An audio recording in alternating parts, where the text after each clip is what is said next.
Five, five, four, three, two, one. Hello, everybody. Welcome to a great episode, another great episode of Breaking Bread with Corey. Thank you so much for joining me today. What an amazing show I am going to be hosting today. I'm so excited to have a very special guest with me.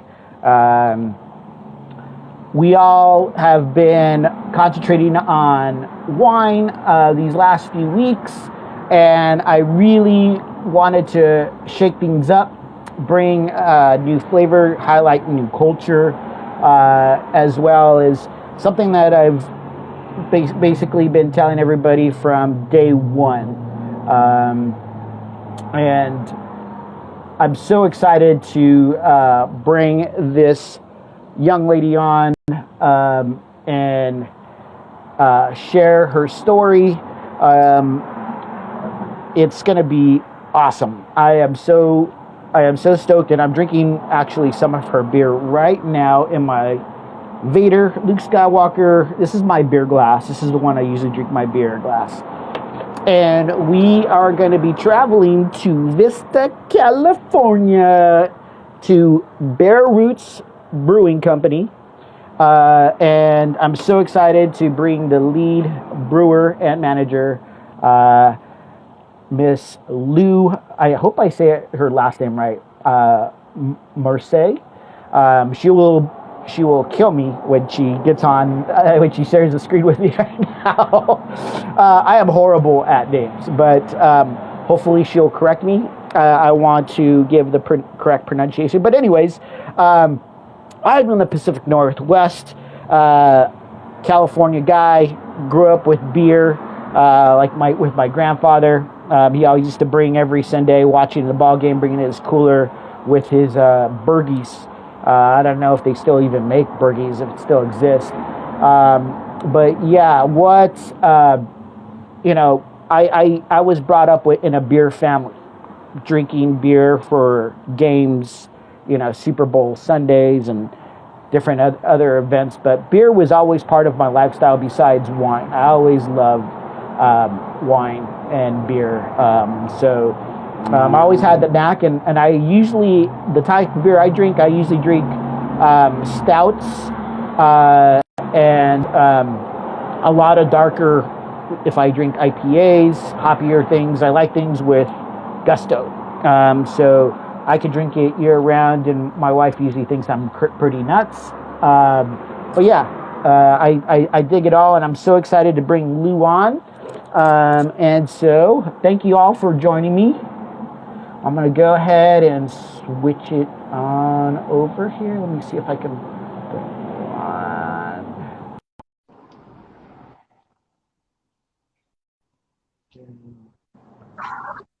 Hello, Lu. How you doing? I'm doing good. How about you? Great. Are you coming from the brewery itself? I'm actually at the brewery right now. I was out and about. I was just like, I should just do it at the brewery. My house has too many dogs. Awesome. That is my old stomping grounds. I actually lived in the North County for a while. I lived in Oceanside. Wonderful. Yeah, and that whole scene has just exploded with breweries from Pizza Port, Stone, Lost Abbey, yourself. What is it, Belching Beaver? There's all kinds of great breweries around that generalized area. Yeah. But I'm really excited to talk about Bare Roots and what you're bringing to the roots. And I love your story. When you sent it to me, you sent me all your information, and we started talking, and you said it was going to be, if it was too long or if it was too short. I thought it was just way too short. I feel like I have too much to say all the time, and I'm very meticulous about writing long emails. I think everybody here hates me for it. They're just like, hey, can you stop writing monologues? We just need 2 bits of information. Just like, yeah. 40 bits. It was so great, though. I loved it. You're kind of going, well, was it too much? Was it too little? What I hope, forgive me if I, went rambling on. It was great. I loved it. Also, it's But Moceri, by the way. what's that? Moceri is the last name. Moceri, that's it. You know, it's See, kind of sexy, it's Italian. oh, okay. Moceri. Okay. Also, I love your Star Wars glass because I'm actually wearing Star Wars. Oh, yeah. All Star Wars gear. Awesome. I love it. This is a great time to sit, break bread. We're all heading into the later hours, and, thank you again, as I tell all my guests, thank you for your time, sharing your story. I'm so excited. I got your beers lined up here. That was exciting to get your beers, and I was like, yes, I know, I was so worried. I was like, wait, it's not there yet. Oh no. This is so great. So I'm drinking your Wolf right now, and I'm having my wife bring. I chilled it really quick so I could see if I could drink some of it. It's really tasty. Absolutely beautiful. But she has it in the fridge. I got the rest in the fridge, and so I told her later on in the interview if you could just grab that beer. So you might see an arm kind of coming in. It's just going to be the beating. Absolutely. But this beer is fantastic. So, without further ado, thank you. I want you to introduce yourself to the viewer and the people out there. Thank you so much. Yeah, so my name is Lu Moceri. I got married last September. So when I started, I wasn't that. I am the now lead brewer and also kind of manager and sometimes bartender at Brews Brewing Company. But obviously, all my stake is definitely in brewing. That's obviously where I want to go. Awesome. That is so cool. And I love the story of where your roots came from. You came from an area like basically a suburb of Michigan? Just outside of Detroit. Yeah. See, that I'm a Lions fan. And people always laugh at me. Don't do that. I've always been a Lions fan. I've always been a Lions fan, true and true. And when I saw that you were in the suburb of Detroit, I was like, oh, this is no wonder why we get along so good. You guys gotta be, it's the Lions fan curse. That's what it is. But the thing is it's interesting. You were talking about how you got started and you really fell for the Stouts and the Porters of Michigan. Can you go into that, like how you fell in love with that? Yeah, so you figure with Bell's and Founders, those are, they're not just one of the biggest breweries in Michigan. They're they're some of the biggest breweries in the entire United States. Right. A lot of them made their mark with their Founders breakfast stouts and stuff like that, and those were just so popular. And being from the Midwest, those heavier, thicker, warming beers is what we're into. I think it was kind of like a culture shock coming out here to California because everybody's just like IPAs, and honestly, I don't think I had ever really drinking an IPA until in California, and it was just shoved in your face. You're just like, this is the only thing we drink out here, and I was like, fuck. How was that scene, that culture shock, transferring from basically somewhere in the center to now you're on the West Coast, this warm weather, almost 365, and it is just how did you adapt to that? I think it actually worked out really, really well because I don't know, have you ever been to Michigan? Never been to Michigan. It's beautiful, but we have darkness 9 months out of the year, so drinking dark beers, being somewhat sad for half the year, and then moving to a place where you get sun 100%, 98% of the time, and then everything you're switching from having drinks that are very warming, very comforting, like hot toddies and Irish car bombs, and then stouts and stuff like that. And then you come to a place where they're just seltzers, IPAs, refreshing things, and that's I think that's what kind of pulled me into having lighter beers too, because I was never, I drank Labatt a lot in Michigan, and then when I moved out here, I was just like, well, maybe I can adjust to more expensive lagers and blonde ales and stuff like that. So I actually kind of liked it. I liked moving somewhere where it kind of expanded what I actually liked, because even though I still think Michigan has, the fresher water for brewing, but I liked all the new and exciting lighter styles out here in California that you just didn't see in Michigan. Now, one thing that I always dug about being in the North County is a lot of times I would see even brewers familiar faces going and supporting each other at different locations. And I saw that a lot. Like I would be at Stone or Lost Abbey, and then I'll go to Pizza Port and I'd see the same people. Is that how the community still is in the North County in that area? Oh, absolutely. I feel like even sometimes, I actually, I went over to like Henneberry Whiskey and Spirits, and I hadn't been there in such a long time, and they all like kind of like, I know they're not brewing, but still, I still consider like the distilling, the meaderies, all those stuff are part of our community too. And I think it was nice going to this place and all of them remembering me, and like it was still like, even though like a year had passed during quarantine, it's like nothing had changed from like a year ago to today. And I still feel that way when I go to places like Helia, who I feel like I have a really good, not communication, friendship with. And so it's really like, and it's not like that, it's like sometimes people like see me out in public that I've never met before, and they recognize me from online or from like the posts from like our stuff. And they're all just like so welcoming. You're just like, don't worry about it. Don't worry about this. Like everybody like not just hooks each other up, but like takes care of each other just in general. Like whether with some words, like some conversation, or just, getting a pint or two, which is a great part of the community too. Yeah, absolutely. Absolutely. That's definitely really fucking friendly out here. Sorry, I swear a lot. I work at a brewery. It's all good. It's all good. That was the one thing, like I said, I really enjoyed about that community, that kind of that joint effort. Everybody was really kind of in cahoots with each other. Do you do any collaborations? Have you had anybody come up to you from other breweries or brewmasters and say, hey, let's collaborate, let's do something? Okay, maybe so do a crossover? This is going to sound extra silly, and I feel like it's okay. So Bare Roots, up until a year ago, we were a one barrel system. Really? Not just like any one barrel system. Like we were brewing 12 hours a day, piggybacking from one kettle to the other just to fill up. Wow. Like we're a very small facility. It wasn't until quarantine happened that we got our first 7-barrel fermenters.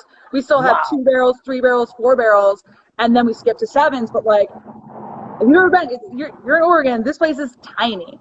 So our previous owner, we just got a new owner last December. Poor guy, like 2 months into it, like hit quarantine, but he's good for it. But like our prior owner, like the only collaborations he really did was with Black Clay. Black Clay is a local brewery here, fantastic. They're all skateboard themed. You've probably heard of them. He used to help them out, so they were the only people we ever collaborated with. And I think now that we're at a 3-barrel system, I feel so, I don't want to say embarrassed, but like our system is so small and we're in such a weird spot that like I'm always afraid to ask people to like collaborate. Because I'm afraid to bring them in here and then be like, this is what you guys brew in? I was like, it is. It's just like, I can't believe we come out with the beer that we do in the time that we do on such a tiny, tiny, tiny system. And like, it feels like we live in a shoebox. It's a shoebox of a brew house. And like, we got drywall, which you're not supposed to have in a brewery. And we're just like, oh shit, like, how do I invite somebody else to come and collab with us when I feel like it's so weird? But like, I also feel like I should put it out there. And I feel like people that have a bigger facility might be like, shit, this might take me back to my roots, because the breweries have manual system, or not manual, automatic systems. Everything's manual here, baby. Like we're stirring everything, we're moving all the stuff around by hand. So I don't know, maybe they'll think it's very rustic.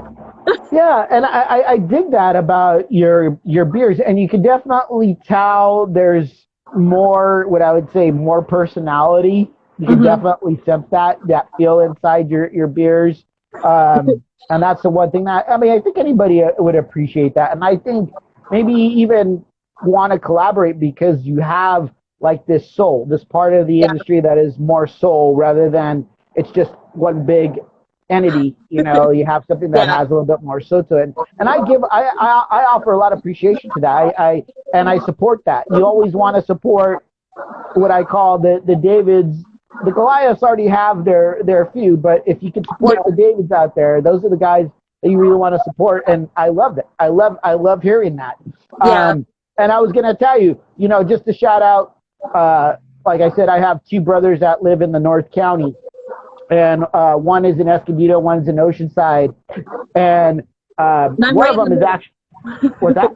I said, and I'm right in the middle in Vista. Yeah, but one of them actually shapes surfboards. And I got to give a shout out to my brother. He makes surfboards, and actually some are actually hanging in Pizza Port in Carlsbad. So if you ever go to Pizza Port to grab pizza, have a beer, you look up, you'll see 10 over surfboards. That's my brother's. Pizza Port makes fantastic beer. Oh Definitely. yeah. Good beer, good pizza. I thought by moving out of California and into Oregon, I thought, okay, I'm leaving that beer scene aside. But little do I know, this is wine country and beer country. It's such a Oregon's great thing. huge for beer. Yes. It's great. But I always like going back to my roots. I always like celebrating my roots and going back to Cali every once in a while. And this is something, like I said, tasting your beer, tasting this, I have it right here. The Wolf right here, you have your little percentage. Is it 4.2 ABV? 4.2, yeah. I actually so I made that beer. I've never had a Czech Pilsner before. So what you're tasting is the only Czech Pilsner I've ever had. It is damn good. It is damn good. Really? Can you elaborate on ABV for the viewer in case they don't know what ABV is? So it's all just alcohol by volume. So like the higher ABV, the more alcohol you're definitely going to get. That's why, sitting on your seltzers and stuff, you're going to have a lot of lower ABVs. Blonde ales, lagers, pilsners, all those will rest in the 4 to 5% ABV. I was definitely trying to keep that Czech Pilsner around 4.2. I didn't want it to go any higher. And it's cool because Californian people in the U.S. in general, we're obsessed with so much alcohol in our beer. And it was actually refreshing having somebody from Australia, from Bintani, come out and brew with us. And they brought us all beer that were no higher than 3.5. And in Australia, they apparently don't drink beers higher than that. And I was like, how do we get people to stay in breweries longer and feel better about like enjoying their space here without them having to choose between 6, 7, 8, 9, 10, 14% beers? How do we get them to stay and have, 3, 4 beers over a couple hours and not feel scared about leaving the place? You know, things that you obviously have to think about. That's a great way to actually think about it. So people are actually enjoying their beers rather than getting overly hammered, and they actually get to have more time with their friends and not have to worry like, hey, I could drink even if I feel a little tipsy, I could kind of weigh down or have Uber pick me up or whatever. But I think that's a great concept and very mindful. You don't hear that from a lot of companies that will actually be conscious about, hey, how can we keep people in the seats and just keep them safe and enjoying the community and this drink? That's it. I love it. So, you're telling me about the brewery itself, and so tell me more about this story, because when I read your story, you were talking about how you were begging the ex-owner to bring you on, and you hardly knew anything about beer. So tell us that story. This is great. I was trying to cut stuff out because I thought my bio was too long. I love it. So I moved to California in 2014. I just packed my shit and left. Like, I bought a car, put whatever I could fit into it, moved out here. And I was into beer, but I don't think I really got into it until I moved out here. And actually, this is like my anniversary, like today, of like actually landing in California. This is like the day. Wow. 7 years ago now. What better way to celebrate, right? I know. So, like 7 years ago, so I moved out here, and obviously the only thing I knew how to do was like manager work and like food service. So I actually landed a job being a general manager. And anything about the brewing industry, like, it doesn't make that much money, but I was making 50, 60, and it was good enough to keep me afloat. And like, obviously I was going to try and go to school, because obviously California has the best brewing schools and courses like in the country.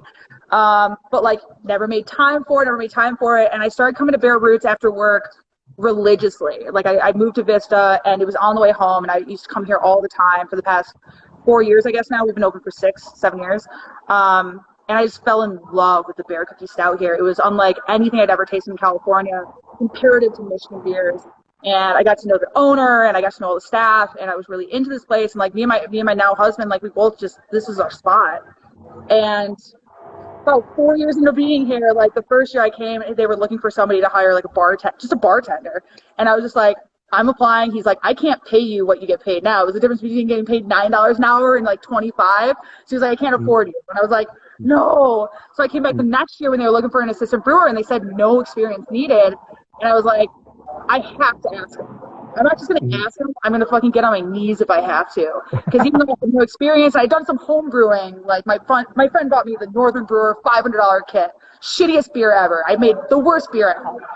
And I finally just got it. I just begged him. He's like, are you going to come in and work your ass off and like actually learn stuff? And I was like, you have no idea how hard I would work. And then like a month into him hiring me, he was like, I wish I hired you like 2 years ago. I was just like, I was just learning everything. I was learning really quickly. And once again, I had no prior training. I like knew a little bit. I knew what I liked. I knew what I didn't like.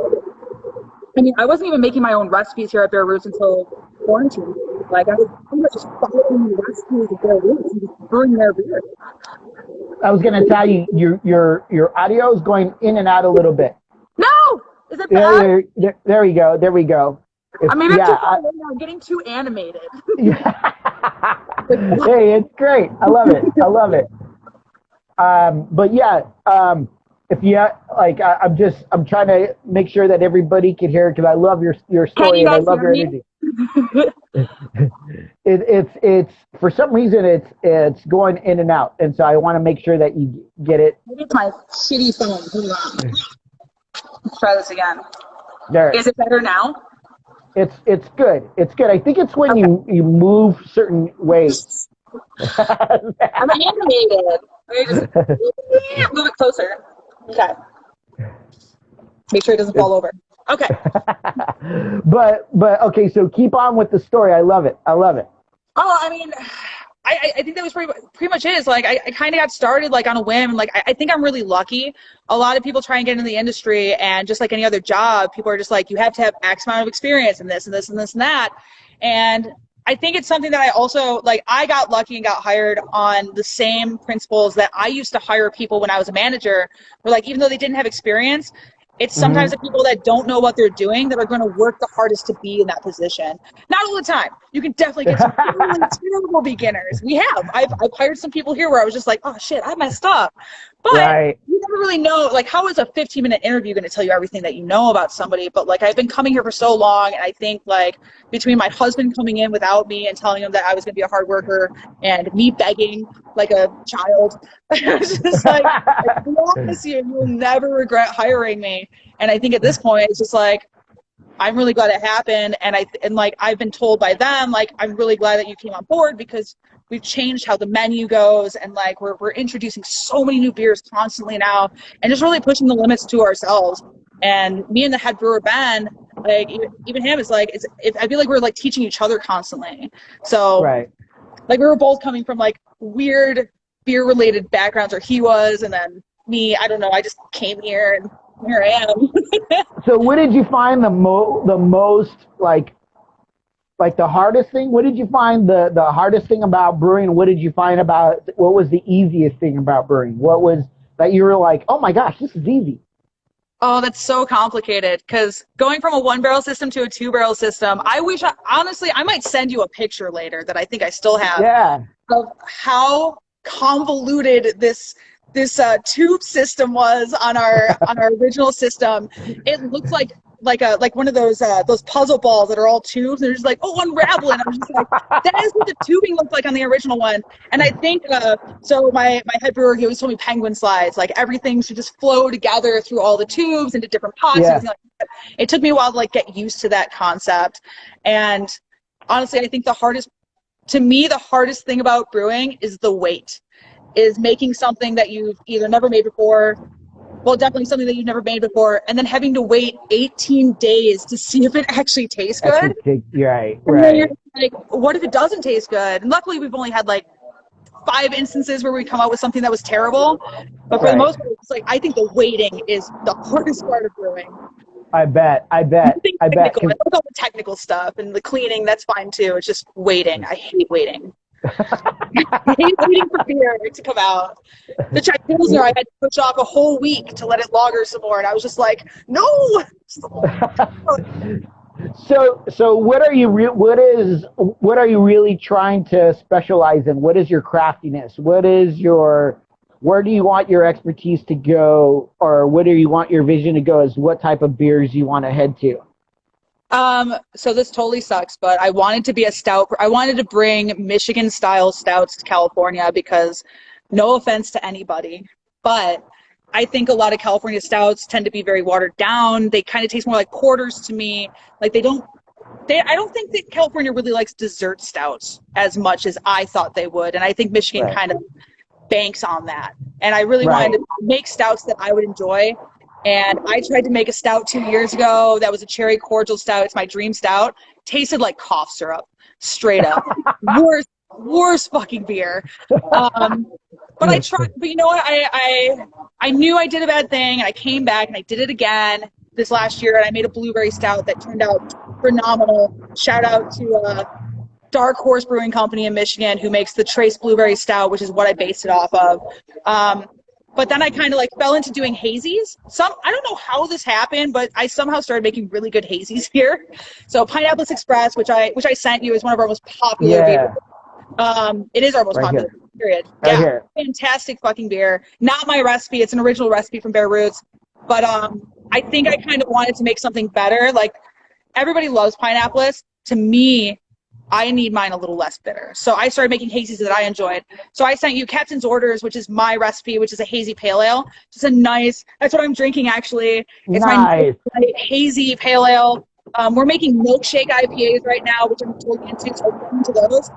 But then my Awesome. head brewer got me stuck on German style beers. So then I started making a Kolsch, and then he started making a German Pilsner, and then I made a Czech Pilsner, and then he made like we made a Munich Dark Dunkel, so like Dunkel lagers. So now we've just been, I don't know what we're doing right now, but we can't stop making German style beers. So Maybach, what we just made, and I've never had one. Once again, so like Kolsch, Czech Pilsner, Maybach, never had these before. Desire to make them. So like I'm really Now, stuck on these lighter beers now. right. Now, what is the difference? Okay, I know. Let's. I want to grab onto that hazy because hazies have become such a like trend in the Massive. beer industry. I see hazies everywhere, and I just want to because you concentrated on the Czech and the German pilsners. What is the big difference between the two? Is it the hoppiness, the bitterness, the Oh wait, sorry. ABV? The difference between what? Sorry. The German and the Czech. You were talking about the German and Czech pilsners, the different styles of pilsners. What is the real difference between the two? Okay, so I hope I don't mess this up. But if you put a German Pilsner and a Czech Pilsner together, which I found out after making the Czech Pilsner, because I was worried, I was just like, is it supposed to taste like this? Yes, it is. Czech Pilsners have a little bit more of, to me, it's like a breadiness, like a malt backing to it. So it's going to be light, but you're going to get a little bit more of like that bready heaviness, which is what I get from it. German Pilsners are going to be light. They're going to be crisp. They're going to take, like most people, oh my gosh, I have to burp. You figure if people come into the bar and they're like, what do you drink? And they're just like, well, I drink Modelo or I drink, like Budweiser or something like that. I wouldn't put a German Pilsner on that level, but it has that crispness, that refreshing like taste to it, where the Czech Pilsner is going to be, it sits on your tongue longer is what it does. Like German Pilsner is going to be wet, they're going to be refreshing. The Czech Pilsner, to me, it just sits on the tongue and you get the lingering taste. You get all of the flavors incorporated. You're not going to get any hoppiness to it. It's not important to it. Whereas like the German Pilsner definitely do. Not heavily, but like you can at least taste the hops more than you can anything else. And is it different hop styles? Are you using different styles of hops for either or?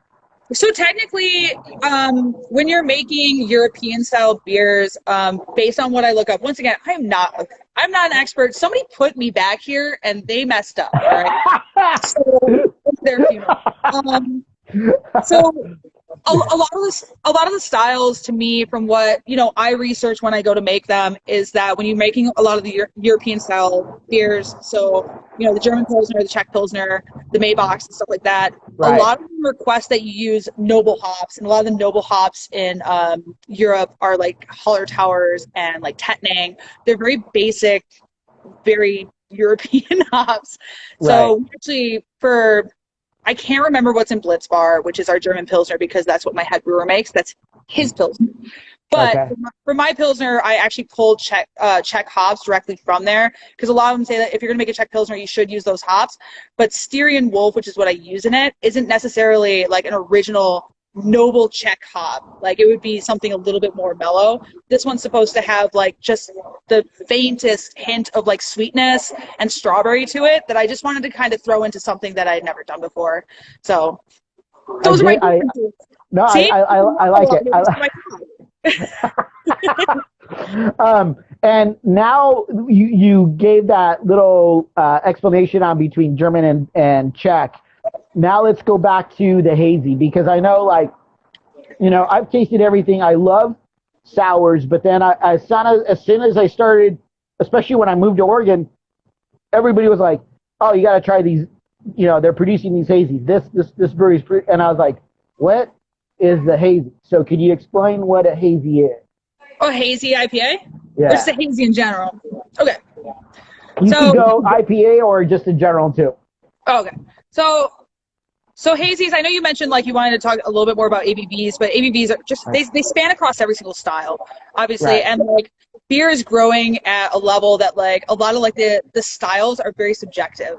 So even though if you go to like BJCP, sorry, I'm the worst brewer ever. The BJCP, they've been expanding their list on like what styles there are, but like people are just shooting off in all directions. Like, so hazies to me can be pretty much anything. We use like, you know, flaked oats, flaked wheat, a special kind of yeast to like keep the proteins in suspension, which gives you all the haze. I don't think ABV really matters to hazies at all. Obviously they're from New England, so I always try to explain. This is a weird bartender thing that I have to get used to, but people come in and they say, I like an IPA. I'm just like, well, what kind of IPA do you like? And they'll just be like, just a normal one. Like, well, what does that mean? You have West Coast IPAs, which are very dry, piney, resinous, with a little bit of citrus to them. They're very clear and like bold in their hop flavoring. Hazy IPAs are very East Coast, and they're supposed to be tropical, and the mouthfeel is supposed to be very like almost creamy and stuff like that. Some places put lactose in them. To me, I won't put anything with lactose in it without calling it a milkshake, just because I feel like people who are lactose intolerant should know. But some places do make hazies with lactose and don't say anything. So always keep them.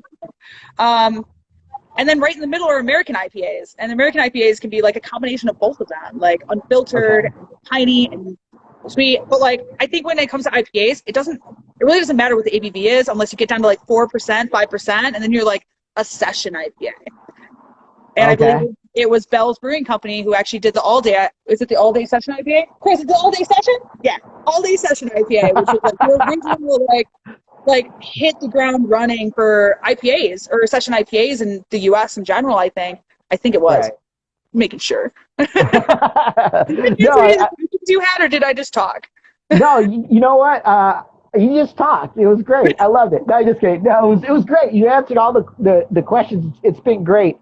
I'm learning a lot again because, you know, in the industry right now, whether you're drinking the beer, wine, or spirits, everything is constantly evolving. You have, especially in the beer world, you have more microbrews hitting the scene, and people are digging it because there's all these great interpretations from everybody that is, especially because people like yourself, you come from more of the East Coast, and then now you're coming in and bringing the East Coast feel with like a combination of the West Coast too. So, yeah, I love that. I love that. And so you have all these different combinations, which makes everything more unique. And I always say, when I was surfing, one thing that I learned is all waves are fingerprints. They're all individual. And it seems like now in the industry, everything is a fingerprint because you have all these different interpretations, and it's great. It's awesome, and especially hearing what you're doing, bringing that feel. I love that.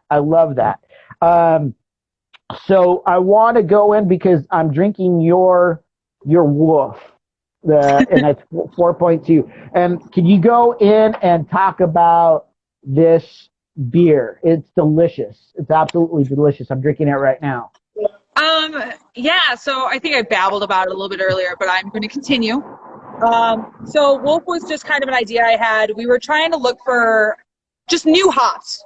Like you're constantly on the lookout, like, you know, things like Nelson, Galaxy, Chinook, Citra. Those are very well-known types of hops. But like, you want to break out of it. Like, even though people will show up and they'll be like, oh, I like Mosaic. They'll look at the board. They'll be like, I like Mosaic. I'm going to drink that instantly, even though I don't Right. even know what it is. So we were trying to do like with our new owner. He was just like, well, what's new? What can we like push the boundaries on? And I was just like, well, let's go look for things that have just come out in 2019, 2020, something that you don't see on the menu at all. Right. And so I found a site that had like this listing from 2020, like brand new hops from 2020. Watch out for this shit. So I was just like, oh, cool. So we were going down it and looking at it, and they were all things I had never seen on the menu before ever. And we still use some of them in our other recipes. But we saw Styrian Wolf, and it was supposed to be like a sister hop from one of the noble hops of from the Czech Republic or Czech. I don't know. I'm messing it up already. But but it was new. The flavor profile was unlike anything that usually comes from that area. And I know I had thought about doing my own kind of Pilsner after I'd done my Kolsch, because that was another beer that I had never made. I had never had a Kolsch before, but I really wanted to call my Kolsch 45. So like I made one. But like going to the Pilsner, I was like, I want to make my own Pilsner. I want it to be different than my head brewer's Pilsner. And when I saw the Styrian Wolf, I was just like, we can make something out of this, and I really want to. And I just kind of dove into it. And it was one of those things where, like, after this past year, he kind of put me on this place where he was just like, if you want to make a beer, you have to make the recipe now. And I was just like, I don't know anything about making recipes. So I was just like, go online, like cross-check all these different places. And I just kind of pulled in this recipe, and I slammed it just 100% with Styrian Wolf and just trying to focus on that. And then once again, the waiting game that you hate for 18, for this one it was 20, 30 days, because, you know, it's Pilsner, it's lager. And when it came out, I was just almost like surprised. I didn't know if I even liked it, because I was just like, is this supposed to taste like this? Is this supposed to be bready? Is it supposed to be... I just sat there and I just tasted and tasted and tasted, and after a while I was just like, this is pretty good. Yeah. She nailed it. It is good. And then once you start getting the validation from people coming in, and they're just like, you never see Czech Pilsners anywhere, like you're the only place that's doing it. And then they're just like, this is great, and this is great. And then you're just like, oh shit. And then you're starting to get that brewer validation. And like I said, I bartend part-time, so I get to like pretend I'm not the brewer for a little bit. I'll let them know that it's that good. And I go in the back, I'm just like, you don't even know if these people actually know anything about beer, but you're just like, they said it was good, so it must be right. Yeah, no, that's awesome. I love that. I love that whole story. No, I mean, like I said, I'm sitting outside, and it's probably in the mid to low 60s. Oh, it's in the 80s here right now. Oh yeah. And this beer is just hitting it right. You know, I just love it. You know, the smell, the feel, the taste, everything. It won't get you drunk for the interview either. It won't. It's low enough to take care of you. Yeah, absolutely. I love that. I love that. And what is the other one that you said was your single? So the Captain's Orders. That was a hazy recipe that I made last year, where I was getting sick and fucking tired. I can't stop saying the F word. I was getting tired of making these high ABV beers constantly. Like I said, I was like, I want to make beer that lets people stay here longer, because I think our brewery is a very neighborhood, hang out, enjoy everybody who's here type place. Like, everybody knows each other here, to be honest. That's cool. So, I like that. Yeah. So I was like, how do I make something that like people actually want to hang out for? Because the pineapple is a 7.8%. We've had like our beers at Brewers used to only be nothing under 6% here when I first started. Right. And now we broke it out. So I was just like, how do I make something that people want to drink, even though they like IPAs, but they don't want to get wasted off of an IPA and they want to hang out? Because like, the one that I sent you, it's 5.3%. The original recipe was 4.3, so it shouldn't have been that high. I kind of last time, but it's still like it's one of my favorite recipes. Like, we used hops that we were kind of doing like a garbage hop thing. Like, oh, what do we have in the back that we haven't used in a while? Like, at all, we don't have in recipes. We just kind of threw it in there, and I think I think it's Galaxy and Mandarina. This is gonna be the worst, but I never remember my recipes. But I think it's Mandarina, and I know Galaxy is overplayed, but the Mandarina was just. It took us an entire year to find something that worked with the Mandarina Bavaria hops. It just kept coming out like shit. And then we made this one, and it just, everybody liked it. I was selling kegs of it to places, and I was just like, great. I made something that is drinkable, almost an IPA, kind of like an IPA, but, you know, not an IPA.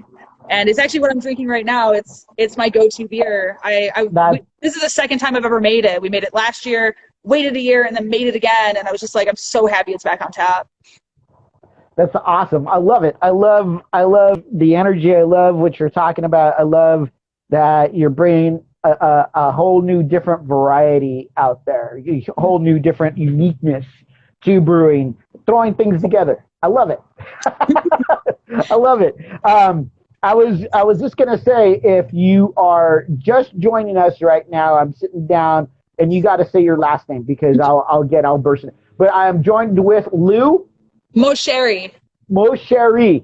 I gotta think Moceri. Yep, There you go. Much. There you go. I tried to look it up on Ancestry before I married him. I was just like, is it actually derived from Moceri, or should I just like leave now? I wasn't sure. But if you are just out of here, if you are just joining us, don't forget you could actually ask questions to myself or Lu. In that little bubble with the question mark, Lu is an expert. She is an Einstein. She is a Dr. Frankenstein when it comes to brew making. She's coming from Beer Roots Brewing Company in Vista, California, my old stomping grounds. Have family there. And it is so great to see this. I like hearing this kind of this neighborhood brewery. That's what you want to do. You want to go hang out. It is. I just had to kick like 8 loyalists, which is our Mug Club members, off this bar that I'm sitting on. Just so I was just like, hey, can you guys leave so that I can have all this space? And they were like, yeah, no problem. I was like, cool. So I got a question for you, for you, Lu. It says, what's your favorite hops to brew with? My favorite hops? To brew with. Oh, that's really tricky because honestly, like a lot of our beer, we kind of put Magnum in, which is such a basic, old school, cheap ass hop. But it does like the perfect amount of bittering in everything that we do. Like everything that we want, we just want to put some bittering in, like no flavor, no contact. Magnum fucking just hits. But my absolute favorite hops, I think it has 2 names. It's called Falconer's Flight, so it's actually a blend. So it's kind of hard to get, which is annoying because it's my favorite hops. And I think it's also called like 7 Seas. Okay. I don't see it really used anywhere else. It's super tropical, which is fantastic. And I think it has like slight pine to it, which, just to be clear, I hate West Coast IPAs. Sorry, California. Sorry, West Coast. But I've been making them. I'm trying to make myself like them. But Falconer's Flight is used in our recreational IPA, which is an original recipe from Beer Roots. And it is just unbelievable. It just has like the perfect roundness of like tropical and fruits and like berries and stuff like that. And you never ever see it. Like in any recipes, they're always just like Galaxy, Strata, Zappa, Citra. And I'm just like, no. So I got another question. It's an old hop too. Like it's been around for years. No one uses it. I got another question for you. It's, what is a good light beer you serve at your brewery? So people actually ask that all the time, and as like a very, very annoying and aggressive bartender as I used to be, and I still kind of am, what kind of light beers do you like? So right now we are serving, so do you like darks? Do you like lights? We had a blonde ale. To be fair, I actually sent you that one. That was the first time we did blonde ale. The blonde ale is fantastic. Right now we have both of our Pilsners going face to face, me and the head brewer. So we have the German Pilsner and the Czech Pilsner. Do you like it bready? Do you like it like with a little malt backing? Do you want it to sit on your tongue? Do you want it to be like, I know it's a weird thing to describe something that already is wet, but like sometimes you drink something and it feels extra, extra wet. That's what like the Blitz Bar is to me. And that's like, I feel like it's an all around beer. Or do you like them a little darker? Do you like that roastiness? We have the Baroness on tap, which is I gotta look at the board now because I forgot. Hold on. All right, it's 4.3%, and it's a dark Munich lager, so it's a dark German lager, but it has like that roastiness, but it goes down like a regular light lager. And then our Bearheart, our Scotch Ale. Scotch Ale is super, super light too. Then we have a hoppy pale ale. We have so many light beers on tap. It's like hard to talk about all of them. I mean, if you guys are familiar with Cali Creamin', Cali Creamin', good in its own right. We have Ginger's Island, which is a vanilla ginger pale, and it's more vanilla than ginger, and it is light, crisp, and so astonishingly like perfectly vanilla and hoppy that like chef's kiss. Now I just gotta say this comment while you were answering that question. That question was directed from my sister, and my sister usually drinks stuff from the 99-cent store. So your explanation was great, but it probably went over. It was great. I loved it. No. I was just joking with you. I had to put my sister on the spot because sometimes she'll come on and join in and ask questions, and I go, I have to put her on the spot. I have to put her on the spot. No, that's fine. It's like, I mean, if she likes all her lighter beers, 100% guaranteed Blitz Bar would be her beer, or the Blonde Ale would be cool. That beer. I'm always, like, when I'm behind the bar, I'm always determined to make sure people don't leave without finding a beer that they like here, even when they have no idea, like, what kind of beer they actually like. They're like, oh, I don't drink beer. Okay. Right. I have a Blood Orange Session IPA that I won't even tell you it's an IPA. I'll just give it to you. And then when you say you like it, I'll trick you and I'll be like, that's an IPA, bitch. And I'll be like, yeah, you do that to me. Oh my God. Liking things that they would never go for. That's my favorite thing to do here at this place. Yeah, I love that. I totally dig it. And where the other thing that I wanted to talk about, it was great. I've learned so much. You've even made me enjoy this beer even more by your conversation. I just love it. The one thing I wanted to talk about is, we had, let's see. We just got done celebrating Women's History Month, and it was this last month. But I wanted to ask you, as far as the industry, even being a lead brewer in the industry, how have you been? Have you been celebrated? How has it been? Have you been welcomed as far as that part of the industry? So it's kind of funny that you say that, because I think today was actually the first time somebody actively said, "Oh, cheers! I just got ahead and pour me a Wolf of Wall Street for me too." But today was the first time, or yesterday actually, I'm sorry. Days. Yesterday I was sitting at a local restaurant, and this guy who had actually lost his brewery during the pandemic down in La Jolla, he was just like, I know who you are. He's like, it's really, really nice to see women in the brewing industry. He's like, you don't see it very often. And I think that struck me. Like, at the time, I was just like, oh, I'm with my husband, I'm eating dinner, and like, people always come up and talk to me when I go to local places because they know who I am. So I'm just like, oh shit, gotta be weird. But like, it was the first time somebody had actually actively said something to me about that. And it happened after I emailed you about like wanting to try and make a bigger difference in the industry. Right. There's obviously very inspirational women in the brewing industry right now. And I'm always very, very scared or meek about talking about me in the industry, because I came from just nothing. Like I didn't start going to college in San Diego, and I didn't start homebrewing for like 6 years before I like came in here and started doing it. I just crash coursed myself through this, and I still don't think I'm that great. So like, I've always been uncomfortable wanting to make a difference in the industry because I don't know how to like stand up and be a strong, empowering person when I always feel like I don't know that much. That's why I'm just like, oh, shit, all this stuff. But like, that's something that like I really look forward to do, because I'm part of Pink Food Society, which I think I told you. Yes. This is our local chapter, and all those girls know me. And I don't remember their names, which is shitty because I just like forget. And I'm really like closed off when I go to meetings, but they're always outwardly talking to me. And like, I want to be at that point. And Right. I know 2 years ago, we had a meeting and they were just like, there was like 50 of us like packed in this brewery for a meeting. And they were just like, if you are actively a brewer in the industry, stand up. And it was just me. And I was like, that's crazy. I like 50, 60 girls out here in San Diego. And San Diego has a huge chapter that I was the only one, at least at that meeting.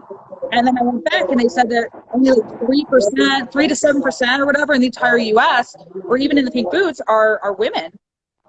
Like, obviously, Pink Boots is 100% women. It Right. spans across anything in the brewing industry. But like when it came to brewers, it's like none of us. Wow.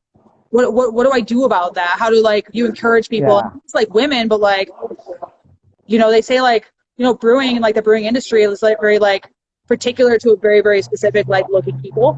And it's like you like involve other people into like getting into this stuff. And like we have people in like we have women in like across the border in Mexico, like in TJ and stuff that are also part of the San Diego chapter because they don't have a chapter down there. And it's like, how do you encourage people to be a part of something like this? Because it's so fucking wonderful. Like I love Yeah. No, it's a great thing to see. It's a great thing to hear. So my phone's dying. I got it. No, it's really great to hear, and you know that even that you're a part of the Pink Boots organization, and you know one of the things that really struck me is just not only what you do, but what you stand for. You're actually supporting a lot of communities. You support the LGBTQ, the BIPOC, Yes. the AAPI, and that is important right now with all the stuff that's going on. And it seems more people in the industry are becoming more, I think, more aware or more focused on that. And it's great to see. You know, I think it's important that I hear it a lot in conversations, but to see it written down, this is what I do. This is my support. I think that is important, especially for those communities. And I can't say it enough, as me being in the industry as long as I have, and to see the denial of women in the industry and the minority-driven industry just not even being announced or pronounced on the shelves. This is something that we need to change, and this is something I'm really focused on and really active with right now, is really supporting that. This is about really getting everybody out there and making some noise, making some voices heard. This is a great time to do it. And what you're doing, Lou, is an amazing thing. I love, like I said, I love what you're bringing to the beer industry, the support that you're bringing, your encouragement for other female brewers. I had a question. It said, how is your brewery connected with the community? And it's connected with what? How is your brewery connected with the community? The community. Oh, man, I wish a little bit more. That's for sure. This is gonna suck, but like, I think not mine's particularly, like not just my brewing, but like Bear Roots in general, I feel like connects to the community where we have people weigh in on things. And like we've actually had, with our loyalist groups, we actually have meetings and we have them design beers for us and do all the other stuff. We also have leadership events here that no other brewery I think does. I might be wrong. Who knows? I'm in this. It's my interview, not theirs. But we do like a leadership program where we actually invite like companies that have the money to like take their staff out on outings, and we actually offer a brewing program where they come in for an entire day. We get food, they make a beer, they design the can labels, and we like take care of all that other stuff. But like honestly, when it comes to just me personally, I'm not as much part of the community as I'd like to be. I feel like I broke out in my actual brewing and being comfortable right when COVID started. Pretty much during COVID, I started getting all the confidence and all the recipes and all this like stuff. And that's why I said, I was like, I want to be more active. I want to include more people into what we do. I want to bring in more girls from like the Pink Boots and do more community-based stuff. Shit, I told you, we don't do collaborations. I'm like crushing on collaborations with the community-based. I feel like for a while has just kind of like, we didn't like include ourselves in the community as much as like we did, but like we are a huge community-based one. Like our gathering is all fucking community, but how do we step in and apply it is where I feel like I am. I don't think we're really there yet, and it sucks, but I hope that answers the question. Not all of them can be happy answers, you know? Right. No, you'll get there. It's a hard time, but you know, the thing is that this is a time, I think COVID really opened the eyes for a lot of people, a lot of individuals, and it made them think. Yep. It brought out their creativity, and that is the most important thing, and it actually created a positive movement.